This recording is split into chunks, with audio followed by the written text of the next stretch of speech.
हरे कृष्णा, जय भोलेनाथ। तो चलिए आज मैं आप सभी को सुनाती हूँ 16 सोमवार व्रत कथा, जिसको सुनने मात्र से ही भोलेनाथ सब प्रकार के कष्टों से हमारी रक्षा करते हैं। और 16 सोमवार का व्रत रह के कौन सी कथा हमें श्रवण करनी चाहिए, सुननी चाहिए, सुनानी चाहिए एक दूसरे को। तो चलिए आज मैं आप सभी को सुनाती हूँ 16 सोमवार व्रत कथा। और मन लगाकर ध्यान पूर्वक सुने और कमेंट बॉक्स में जय भोलेनाथ अवश्य लिखें। तो मृत्यु लोक में भ्रमण करने की इच्छा करके एक बार श्री भूतनाथ महादेव जी माता पार्वती के साथ पधारे और भ्रमण करते करते विदर्भ देशांतर्गत अमरावती नाम की अति रमणीक नगरी में पहुँचे। और अमरावती नगरी अमरपुरी के सदृश सब प्रकारों के सुखों से परिपूर्ण थी। और उसमें वहाँ के महाराजा का बनाया हुआ अति रमणीक शिव जी का मंदिर था। उसमें भगवान शंकर भगवती पार्वती के साथ निवास करने लगे। एक समय माता पार्वती प्राणपति को प्रसन्न देख के मनोविनोद करने की इच्छा से बोली, हे महाराज, आज तो हम दोनों चौरस खेलें। शिव जी ने प्राण प्रिया की बात को मान लिया और चौरस खेलने लगे। उस समय उस स्थान पर मंदिर का पुजारी ब्राह्मण मंदिर में पूजा करने को आया। और माता जी ने ब्राह्मण से प्रश्न किया कि पुजारी बताओ कि इस बाजी में दोनों में से किसकी जीत होगी। तो ब्राह्मण बिना विचारे ही शीघ्र बोल उठा कि महादेव जी की जीत होगी। थोड़ी देर बाद में बाजी समाप्त हो गई और पार्वती जी की विजय हुई। अब तो पार्वती जी ब्राह्मण को झूठ बोलने के अपराध के कारण श्राप देने को उद्यत हुई। तब महादेव जी ने पार्वती जी को बहुत समझाया, परंतु उन्होंने ब्राह्मण को कोढ़ी होने का श्राप दे दिया। कुछ समय बाद पार्वती जी के श्रापवश पुजारी के शरीर में कोढ़ पैदा हो गया। तो इस प्रकार पुजारी दुखी रहने लगा। इस तरह के कष्ट भोगते हुए जब बहुत दिन हो गए तो देवलोक की अप्सराएं शिव जी की पूजा करने के लिए उसी मंदिर में पधारी और पुजारी के कोढ़ के कष्ट को देख बड़े दया भाव से उससे रोगी का होने का कारण पूछने लगी। तो पुजारी ने निसंकोच वे सब बातें उनसे कह दी। तब वे अप्सराएं बोली, हे पुजारी, अब तुम बहुत दुखी मत होना, भगवान शिव जी तुम्हारे कष्ट को दूर कर देंगे। तुम सब व्रतों में श्रेष्ठ 16 सोमवार का व्रत भक्ति भाव के साथ करो।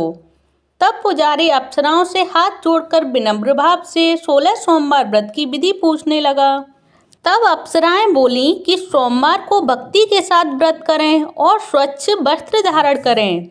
आधा सेर गेहूं का आटा लें, उसके 3 अंगा बनावें और घी, गुड़, दीप, नैवेद्य, पुंगी फल, बेलपत्र, जनेऊ का जोड़ा, चंदन, अक्षत, पुष्पा आदि के द्वारा प्रदोष काल में भगवान शंकर का विधि पूर्वक पूजन करें। तत्पश्चात अंगाओं में से एक शिव जी को अर्पण करें, बाकी 2 को शिव जी का प्रसाद समझकर उपस्थित जनों में बांट दें और आप भी प्रसाद पावें। और इस विधि से 16 सोमवार का व्रत करें। तत्पश्चात 17वें सोमवार के दिन पाव सेर पवित्र गेहूं के आटे की बाटी बनाएं। तदनुसार घी और गुड़ मिलाकर चूरमा बनावें और शिव जी का भोग लगावें और उपस्थित जनों भक्तों में बांट दें। और लास्ट में पीछे से आप सभी परिवार के साथ प्रसाद लें तो भगवान शिव जी की कृपा से उनके सभी मनोरथ पूर्ण हो जाते हैं। ऐसा कहकर अप्सराएं स्वर्ग को चली गईं। ब्राह्मण ने यथाविधि 16 सोमवार का व्रत किया तथा भगवान शिव जी की कृपा से रोग मुक्त होकर आनंद से रहने लगा। कुछ दिन बाद जब फिर शिव जी और पार्वती जी उस मंदिर में पधारे, तब ब्राह्मण को निरोग देखकर पार्वती जी ने ब्राह्मण से रोग मुक्त होने का कारण पूछा। तो ब्राह्मण ने 16 सोमवार व्रत कथा सुनाई। तब तो पार्वती जी अति प्रसन्न होकर ब्राह्मण से व्रत की विधि पूछकर व्रत करने को तैयार हुई। व्रत करने के बाद उनकी मनोकामना पूर्ण हुई तथा उनके रूठे हुए पुत्र स्वामी कार्तिकेय स्वयं माता के आज्ञाकारी हुए। परंतु कार्तिकेय को अपने विचार परिवर्तन का रहस्य जानने की इच्छा हुई और माता से बोले, हे माता जी, आपने ऐसा कौन सा उपाय किया जिससे मेरे मन आपकी ओर आकर्षित हुआ।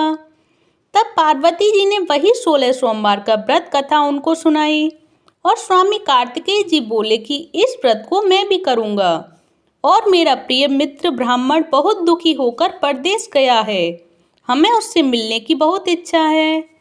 तब कार्तिकेय ने इस व्रत को किया और उनका प्रिय मित्र मिल गया। मित्र ने इस आकस्मिक मिलन का भेद कार्तिकेय से पूछा तो वे बोले, हे मित्र, हमने तुम्हारे मिलने की इच्छा करके 16 सोमवार का व्रत किया था। अब तो ब्राह्मण मित्र को भी अपने विवाह की बड़ी इच्छा हुई, तो कार्तिकेय से व्रत की विधि पूछी और यथा विधि अनुसार व्रत किया। व्रत के प्रभाव से जब वह किसी कार्यवश विदेश गया तो वहाँ राजा की लड़की का स्वयंवर था। तो राजा ने प्रण किया था कि जिस राजकुमार के गले में सब प्रकार श्रृंगारित हथनी माला डालेगी, मैं उसी के साथ अपनी प्यारी पुत्री का विवाह कर दूंगा। तो शिवजी की कृपा से ब्राह्मण भी स्वयंवर देखने की इच्छा से राजसभा में एक ओर बैठ गया। नियत समय पर हथनी आई और उसने जयमाला उस ब्राह्मण के गले में डाल दी। तो राजा की प्रतिज्ञा के अनुसार बड़ी धूमधाम से कन्या का विवाह उस ब्राह्मण के साथ कर दिया और ब्राह्मण को बहुत सा धन और सम्मान देकर संतुष्ट किया। ब्राह्मण सुंदर राजकन्या पाकर सुख से जीवन व्यतीत करने लगा। एक दिन राजकन्या ने अपने पति से प्रश्न किया कि हे प्राणनाथ, आपने ऐसा कौन सा भारी पुण्य किया जिसके प्रभाव से हथनी ने सब राजकुमारों को छोड़कर आपको वरण किया। तो ब्राह्मण बोला, हे प्राण प्रिय, मैंने अपने मित्र कार्तिकेय के कथानुसार 16 सोमवार का व्रत किया था, जिसके प्रभाव से मुझे तुम जैसी रूपवान पत्नी की प्राप्ति हुई। और व्रत की महिमा को सुनकर राजकन्या को बड़ा आश्चर्य हुआ और वह भी पुत्र की कामना करके व्रत करने लगी। शिवजी की दया से उसके गर्भ से अति सुंदर, सुशील, धर्मात्मा और विद्वान पुत्र उत्पन्न हुआ। माता पिता दोनों उस देव पुत्र को पाकर अति प्रसन्न हुए और उसका लालन पालन भली प्रकार से करने लगे। जब पुत्र समझदार हुआ तो एक दिन अपनी माता से उसने प्रश्न किया, माँ, तूने कौन सा व्रत किया है जो मेरे जैसा पुत्र तेरे गर्भ से उत्पन्न हुआ? तो माता ने पुत्र की प्रबल इच्छा और मनोरथ जान के अपने किए हुए 16 सोमवार व्रत की विधि सहित पुत्र के सम्मुख उसे प्रकट किया।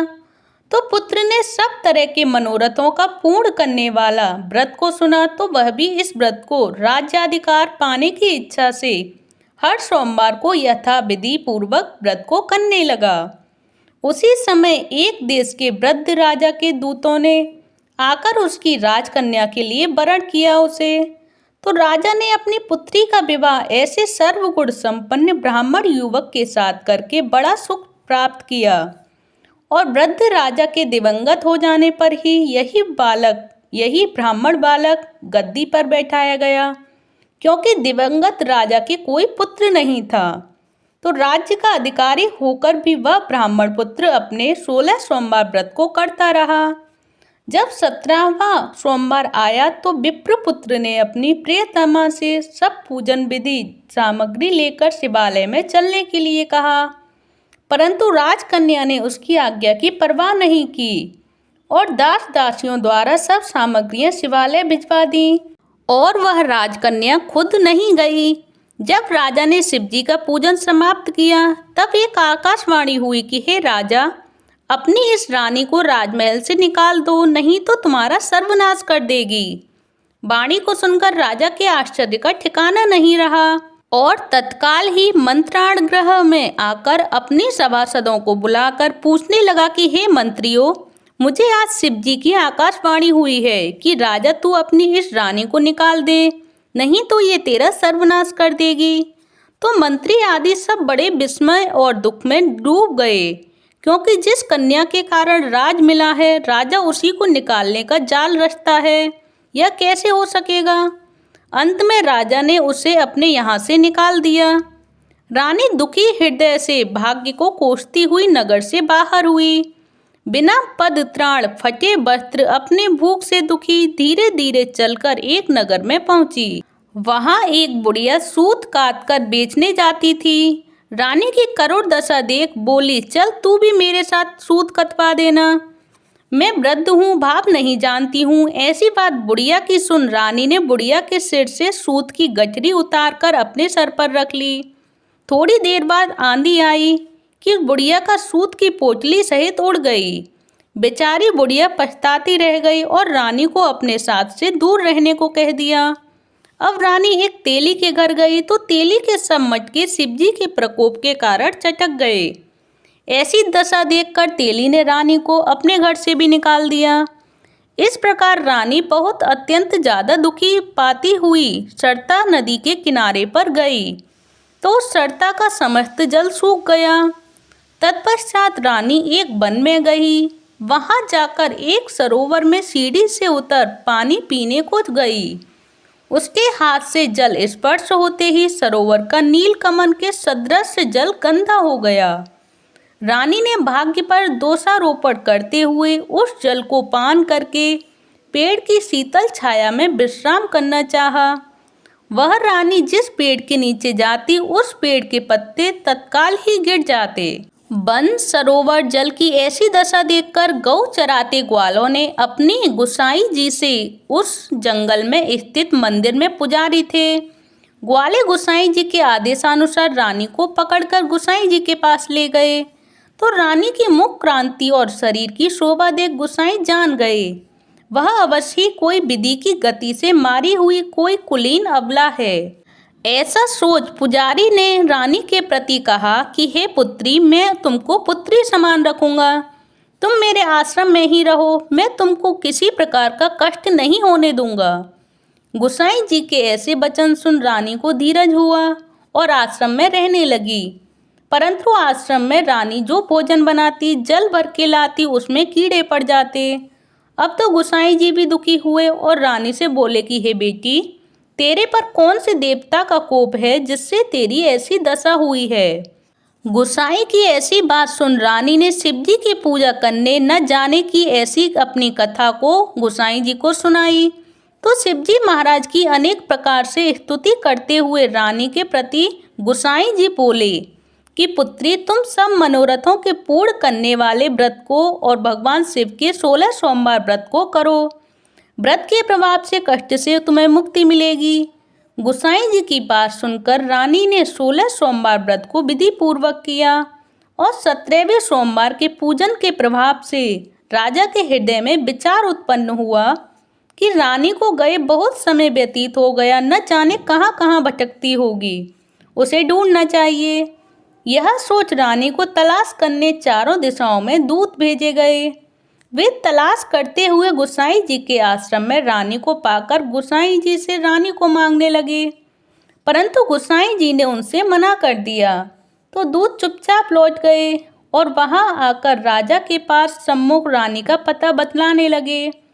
तो रानी का पता पाकर राजा स्वयं गुसाई जी के आश्रम में गए और गुसाई जी से प्रार्थना करने लगे कि हे महाराज, जो देवी आपके आश्रम में रहती है वह मेरी पत्नी है।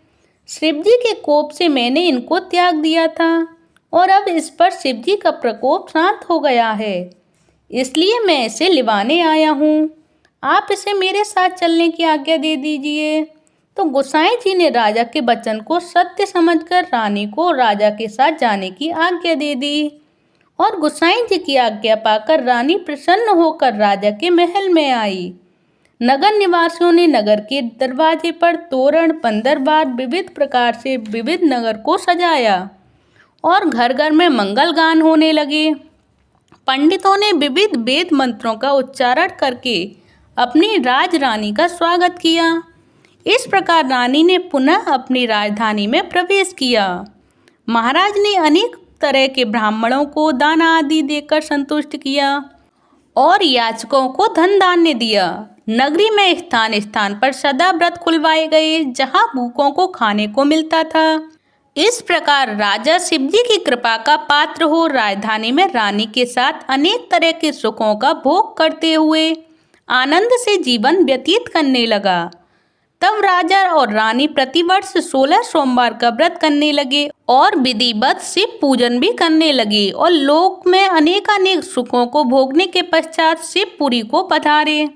ऐसे ही जो मनुष्य मनसा वाचा कर्मणा द्वारा भक्ति सहित 16 सोमवार का व्रत पूजन इत्यादि विधिवत करता है तो वह इस लोक के समस्त सुखों को भोगकर शिवपुरी को प्राप्त होता है और यह व्रत सभी मनोरथों को पूर्ण करने वाला है। ओम जय शिव भोलेनाथ। तो ये रही 16 सोमवार व्रत कथा, जिसको सुनने मात्र से ही सभी प्रकार के दुखों से मुक्ति मिलती है और जिसके मन में जो जैसी भी मनोकामनाएं होती हैं वो भगवान शिव जी की कृपा से पूर्ण होती हैं। तो आप सभी को ये कहानी कैसी लगी, ये कथा कैसी लगी, 16 सोमवार व्रत कथा, प्लीज़ मुझे कमेंट बॉक्स में बताएं। अगर अच्छी लगी हो तो प्लीज़ वीडियो को लाइक करें, चैनल को सब्सक्राइब करें और ये 16 सोमवार को व्रत को आप सभी भी करें शिव जी की कृपा पाने के लिए।